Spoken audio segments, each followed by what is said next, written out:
מתי בפעם האחרונה התנפץ לכם החלום הכי גדול שלכם לרסיסים? לי זה קרה בסתיו 92, הייתי בן 17, ואם היו שואלים אותי אז מה החלום הכי גדול שלך, הוא היה אחד, פשוט להיות איתה. שבועיים לפני זה, היא אמרה לי שצריך לדבר. שאלתי על מה? היא אמרה לי, זה ההורים שלי, אבא שלי למען האמת. מה קרה? הוא לא מוכן שאנחנו נהיה ביחד. אבל למה? כי אתה מפרדס כץ, ומפרדס כץ יוצאים או עבריינים, או מאמרים, או נרקומנים.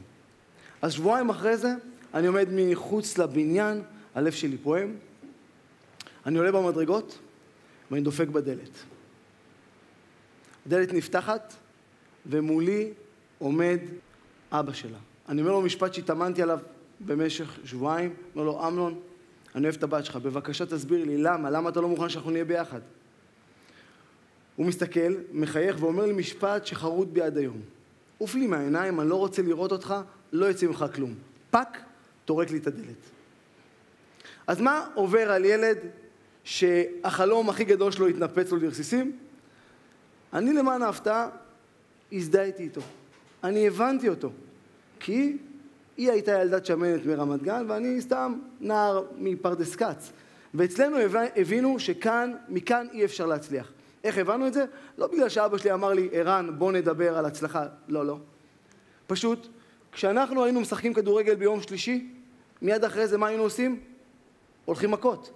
וכשאנחנו רצינו לחגוג יום הולדת או אירוע מיוחד, הלכנו למסעדה הכי מפוארת בפרדס כץ, השיפוט והמנגל של דני ולבנה, ואכלנו לפה, אבל רק סלטים, בלי בשר, כי אין כסף. וכשאנחנו רצינו ללבוש מותגים, כמו הילדים מגבעתיים ומרמת גן, אז היינו הולכים לבוטיק מאוד מיוחד, בוטיק החבל. היינו מורידים מהחבל, מודדים, ואם זה נכון, אז היינו בורחים.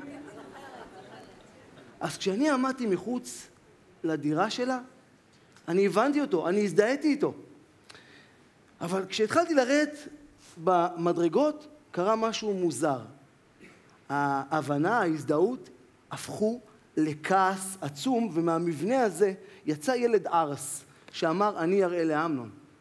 אז איך אתה מראה לאמנון? אתה הולך לצבא, ואתה עושה שירות משמעותי, ואתה עושה קורס קצינים, ואז אני מבסוט, אני קצין, אבל אז הקול של אמנון אומר לי, מה אתה מבסוט? קצין. קח חמור, קשור אותו בקריה, תקבל רב סרן. מה אתה עושה מאיזה סיפור? אני הולך, אני לומד באוניברסיטה, אני עובד 3 עבודות, וכשאני מרוצה מזה שאני חרוץ, הקול של אמנון אומר לי, מה אתה מבסוט מזה? אתה עובד כל כך קשה, כי אתה לא חכם. וכשאני מסיים את הלימודים, וסוף סוף יש לי תואר ראשון, ואני אומר, יש לי תואר ראשון, הקול של אמנון אומר לי, תגיד לי, מה אתה מבסוט? זה תעודת בגרות, מה זה תואר ראשון היום? ואני הולך בעולם הזה שנים מתוסכל מהעבודה שלי, מהגוף שלי, מההישגים שלי, עד שבגיל 30 אני מחליט שדי, מספיק, אני אעשה משהו בידיים שלי, אני אראה לאמנון, ואני מחליט לפתוח עסק, מסעדה. אני זוכר את הערב שלפני הפתיחה, אני יושב בתוך האוטו שלי, ברחוב שבו פתחתי את המסעדה, ובעיר שבה התגוררתי, רעננה, אני יושב, רעננה זה רחוב אחד, אחוזה, אז אני יושב ברמזור הראשון, וכולי נרגש ומתרגש, ופתאום אני שומע סירנה, ועוד סירנה, ועוד סירנה, ופתאום כבאית, והבטן שלי מתהפכת. אני מתחיל לנסוע פעם הראשונה ואחרונה בחיים שלי באורות אדומים, ואני מגיע למסעדה, והיא כולה עולה באש. 800,000 שקלים בגלל קצר בצ'יפסר, וסוקר ביטוח שהיה אמור להגיע רק ביום למחרת, יורדים לטמיון, ואני עומד שם ואני בוכה כמו ילד. וכשאני בוכה שם כמו ילד, אני שומע את אמנון אומר לי, ילד, תגיד לי מה עבר לך בראש? הרי דיברנו על זה, אני אמרתי לך, ממך לא יצא כלום. ואני נכנס ל6 חודשים הכי ארורים שאפשר לאחל לבן אדם. אני אבא ל2 ילדים באותה תקופה, נשוי, ואני הולך למכולת עם המחשבון שיש בפלאפון, כי אני לא רוצה להגיע לקופה ולגלות שחסר לי כסף לסל קניות, ואני זוכר אירוע אחד ספציפי שיש לי 100 שקלים לקניות לשבוע. אני במכולת, אני לוקח חלב ולחם וביצים, וכשאני לוקח את הקוטג' ואני מחשב, 102 שקלים. ואני נאלץ להחזיר את הקוטג'. באותו רגע קרו 2 דברים. אחד, אני הבנתי שכנראה נגזר עליי, אלה החיים, פרדס כץ, אבל אמרתי לעצמי שאם זה לא יקרה. אבל אם, זה באמת לא יקרה, אבל אם אני אצא מהמצב הזה, אני אעזור לאנשים אחרים לצאת מזה. וככה חצי שנה נעלמת לה, עד שיום אחד חבר יקר אומר לי, יש מחר מרוץ בכפר סבא, בוא לרוץ. עכשיו אני עם קרס, ואני רץ בקושי 3 קילומטרים. לא, עזוב, שחרר. הוא אומר לי, אתה חייב לבוא, כדאי לך. אז אני מחליט לבוא ולרוץ, ואני רץ ומסיים 10 קילומטר ב-45 דקות. הוא בא אליי ואומר לי, וואו, איזה תוצאה. אני בן 31, ובפעם הראשונה בחיים מישהו אומר לי שאני טוב במשהו. אני משתתף בעוד כמה מרוצים ומגלה שאני מוכשר בזה, ואז בפעם הראשונה אני שואל את עצמי את השאלה הכי חשובה ששאלתי את עצמי. האם יכול להיות שאני יכול לקבל שליטה על החיים שלי? האם אני יכול להגדיר לעצמי יעדים, מטרות, ולנווט את החיים שלי לאן שאני רוצה? ואני מתחיל לחפש באובססיה, באדיגות. אני קורא כל ספר, קורא כל מאמר, רואה סרטונים, מחפש תשובות, עד שאני מוצא שיטה של בחור בשם טוני בוזן, בשם מפת מוח. והשיטה הזאת עוזרת איך להשיג כל יעד, כל מטרה, בכל תחום שתרצו, והיא מאוד מאוד פשוטה.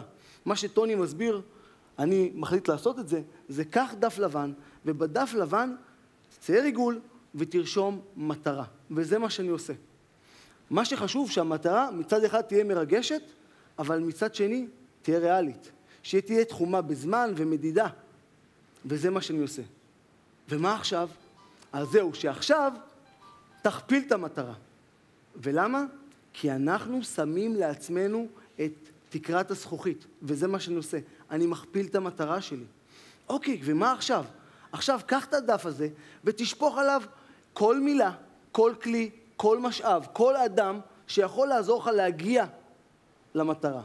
לא מהשכל, אסוציאטיבית. וזה מה שאני עושה. אני רושם אסוציאציות, ומה עושים עכשיו? אני שואל את טוני, וטוני אומר דבר מאוד פשוט. קח את המטרה, קח את המילים, ותחבר ביניהם. עכשיו תכתוב תוכנית עבודה. תרשום לעצמך, מה הדבר האחד שצריך לקרות השנה? דבר אחד, שאם הוא יקרה, אתה תדע שאתה בדרך למטרה. מה הדבר האחד שצריך לקרות בכל חודש בשנה הקרובה, כדי שתדע שאתה בדרך הנכונה? מה הדבר האחד שצריך לקרות בכל שבוע? מה הדבר האחד שצריך לקרות היום, כדי שאני אדע שאני בדרך למטרה שלי? וזה מה שאני עושה. וכשאני מתחיל לפעול עם מפת המוח, קוראים לי דברים מדהימים. בתחום הפיננסי, אני מחסל את החובות. בתחום של הקריירה, אני מתמנה למנכ"ל של חברה, ועוד חברה, ועוד חברה, ומקים עסק. בתחום של ההתפתחות האישית שלי, אני עושה תואר שני, אני מתמנה למג"ד במילואים. אני עומד על במה בארצות הברית ונואם באנגלית. אני, מפרדס כץ. אני רץ מרתון ועוד מרתון ועוד, ולומד לשחות בגיל 32 ועושה טריאטלון ואיש ברזל ואולטרה מרתון. אני משפר את מערכות היחסים שלי, עם אשתי, עם הילדים שלי. אני מרגיש שאני בדרך הנכונה. אני המון שנים במסע, ורק ב-2017 אני עוצר לרגע, ונזכר באותו רגע בסופרמרקט, את מה שהבטחתי לעצמי, אתם זוכרים, נכון? ואני אומר, רגע, שנייה, אתה עכשיו הבטחת לעזור לאנשים אחרים. מה היה שם? האם זה מפת המוח שעזרה לך?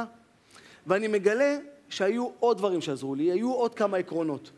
מיקוד, אנרגיה, סטנדרטים, שליטה ובקרה והתמדה. כי אם תתמקדו בדבר אחד, דבר אחד גדול, ותפעלו להשיג אותו באנרגיה, באובססיה, במובן החיובי של המילה.